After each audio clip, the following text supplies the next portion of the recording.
Waterspot Killer is designed to remove hard water and mineral deposits on glass windows, chrome and paint. It also works great to remove heavy-duty grime, brake dust on wheels and paint, ceramic tiles, glass mirrors and glass shower doors. Waterspot Killer is a light acid. You will need to use gloves. Avoid using it in the sun. Do not use on hot or warm surfaces, chrome plastic, or surfaces like the lens components of side mirrors. First, you need to make sure the surface is clean. Next, lightly spray the Waterspot Killer on the surface.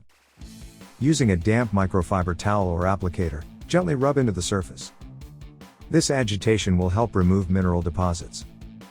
Finally, quickly clean off the surface with a neutralizing cleaner such as Speed Coat or Max Spray Wax.